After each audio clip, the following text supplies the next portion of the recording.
ನಮಸ್ಕಾರ. ನನ್ನ ಹೆಸರು ಬಳ್ಳಾರಿ ರವಿ ಭಾರತೀಯ ಜನಸೇನಾ ಪಕ್ಷದ ಸಾಧಕ. ಸ್ನೇಹಿತರೆ, ಇವತ್ತು ದಿನಾಂಕ 15/7/2026 ಬಳ್ಳಾರಿಯಲ್ಲಿರುವ ಬಾಲಹಂಸ ಗುಡಿ ಹತ್ರ ಈ ದಿವಸ ನಾವು ಒಂದು ಹೋಮ ಕಾರ್ಯಕ್ರಮ ಮಾಡ್ತಿದ್ದೇವೆ. ಉದ್ದೇಶ ಏನಪ್ಪಾ ಅಂದ್ರೆ, ನಮ್ಮ ಜನಸೇನಾ ಪಕ್ಷದ ಅಧ್ಯಕ್ಷರಾದ ಸಂಸ್ಥಾಪಕರಾದ ಆಂಧ್ರ ಪ್ರದೇಶ ಉಪಮುಖ್ಯಮಂತ್ರಿಗಳಾದ ಸನ್ಮಾನ್ಯ ಕೊಣಿದೆಲ್ಲ ಪವನ್ ಕಲ್ಯಾಣ್ ಅವರ ಆರೋಗ್ಯ ಚೇತರಿಸಿಕೊಂಡು ಆದಷ್ಟು ಬೇಗ ಅವರು ಜನರಲ್ಲಿ ಬಂದು ಜನಸೇನಾ ಪಕ್ಷವಾಗಿ ಹಾಗೂ ಲೋಕ ಕಲ್ಯಾಣಕ್ಕಾಗಿ ಸಮಾಜ ಕಲ್ಯಾಣಕ್ಕಾಗಿ ಒಳ್ಳೆ ಕೆಲಸವನ್ನು ಮಾಡಬೇಕೆಂಬ ಉದ್ದೇಶದಿಂದ ಹಾಗೂ ನಾಡಿನ ಮಳೆಯ ವಿಚಾರವಾಗಿ ಮಳೆ ಆದಷ್ಟು ಬೇಗ ಜನರಲ್ಲಿ ಬಂದು ರೈತರಿಗೆ ಒಳ್ಳೆಯದಾಗಬೇಕಂತೇಳಿ ಈ ಒಂದು ಪೂಜೆ ಮಾಡಿದ್ದೀನಿ.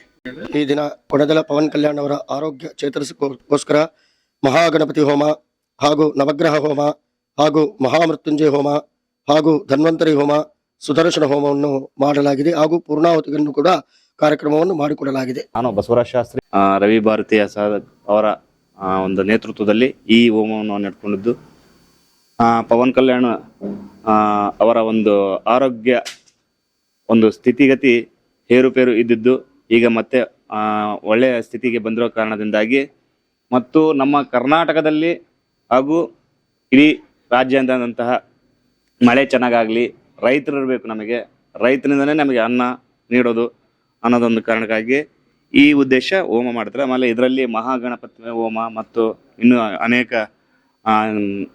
ಮೃತ್ಯುಂಜಯ ಹೋಮ, ಪೂರ್ಣಾವತಿ ಈ ಎಲ್ಲ ಹೋಮಗಳನ್ನು ನಡೆಸ್ಕೊಟ್ಟಿದ್ದಾರೆ. ಇವರು ಮತ್ತು ಬ್ಯಾಕ್ ಬೋನ್ ಇಂಜರಿ ಆಗಿರ್ತಕ್ಕಂಥ ಒಂದು ವಿಚಾರವಾಗಿಯೇ ಈ ಸಂದರ್ಭದಲ್ಲಿ ಇದು ಮಾಡ್ಕೊಂಡಿರ್ತಕ್ಕಂಥದ್ದು. ಜೊತೆಗೆ ಅವರ ಆರೋಗ್ಯ ಯಾವಾಗಲೂ ಕೂಡ ಸುಧಾರಿಸ್ಕೊಳ್ಬೇಕನ್ನುವಂಥದ್ದು. ಯಾಕಂದರೆ ಜನಪ್ರಿಯ ನಾಯಕರಾದಂಥವ್ರು ಜನಸೇವೆಗಾಗಿಯೇ ಇರ್ತಕ್ಕಂಥವ್ರು. ಹಾಗಾಗಿ ಯಾವುದೇ ಒಬ್ಬ ನಾಯಕನಿಗೆ ಯಾವುದೇ ಒಂದು ಅನಾರೋಗ್ಯ ಆದಂಥ ಸಂದರ್ಭದಲ್ಲಿ ಅವರ ಆದಷ್ಟು ಬೇಗನೆ ಚೇತರಿಸಿಕೊಳ್ಳುವಂಥ ಒಂದು ನಿಟ್ಟಿನಲ್ಲಿ ಇವತ್ತು ನಾವು ಹೋಮವನ್ನು ಮಾಡಿದ್ದೇವೆ. ಜೊತೆಗೆ ನಮ್ಮ ಕರ್ನಾಟಕ ರಾಜ್ಯದ ನಾಡಿನ ಸಮೃದ್ಧಿಗಾಗಿ ಮತ್ತು ಭಾಳಷ್ಟು ಒಂದು ಕಡೆ ಅತಿವೃಷ್ಟಿಯಾಗಿದೆ, ಮತ್ತೊಂದು ಕಡೆ ಅನಾವೃಷ್ಟಿ ಆಗಿದೆ. ಹಾಗಾಗಿ ಹೈದರಾಬಾದ್ ಕರ್ನಾಟಕದ ಬೆಲ್ಟ್ ಎಲ್ಲ ಇಲ್ಲೂ ಕೂಡ ಮಳೆ ಸಮೃದ್ಧಿಯಾದಂಥ ಒಂದು ಮಳೆ ಅಂತೂ ನಾವು ಕಂಡಿಲ್ಲ. ಹಾಗಾಗಿ ಆ ಮಳೆಗಾಗಿ, ರೈತರ ಬದುಕಿಗಾಗಿ ಇವತ್ತು ಈ ಒಂದು ಪೂಜೆಯನ್ನು ಹಮ್ಮಿಕೊಂಡಿದ್ದೇವೆ. ಹಾಗಾಗಿ ದೇವರು ಸಮಸ್ತ ಕರ್ನಾಟಕದ ಜನತೆಗೆ ಒಂದು ಶುಭವನ್ನು ಕೋರೋದ್ರ ಜೊತೆಗೆ ಸನ್ಮಾನ್ಯ ಆಂಧ್ರ ಪ್ರದೇಶದ ಉಪಮುಖ್ಯಮಂತ್ರಿಗಳಾದಂತಹ ಪವನ್ ಕಲ್ಯಾಣ್ ಸರ್ ಅವರ ಆರೋಗ್ಯ ಆದಷ್ಟು ಬೇಗನೆ ಚೇತರಿಸಿಕೊಂಡು ಮತ್ತೆ ಸಮಾಜಮುಖಿ ಆಗಬೇಕು ಅನ್ನುವಂಥದ್ದೇ ನಮ್ಮೆಲ್ಲರ ಕಳಕಳಿ ಅನ್ನುವಂಥದ್ದನ್ನು ಕೂಡ ನಾವು ಈ ಸಂದರ್ಭದಲ್ಲಿ ಕೇಳ್ಕೊಳ್ತಾ ಇದ್ದೀವಿ. ಬಳ್ಳಾರಿಯ ನಿರಂತರ ಸುದ್ದಿಗಾಗಿ ಬಳ್ಳಾರಿ ಬೆಳಗಾಯಿತು ಚಾನೆಲ್ನ ಸಬ್ಸ್ಕ್ರೈಬ್ ಮಾಡಿ ಹಾಗೂ ಬೆಲ್ ಐಕಾನ್ ಒತ್ತಿ.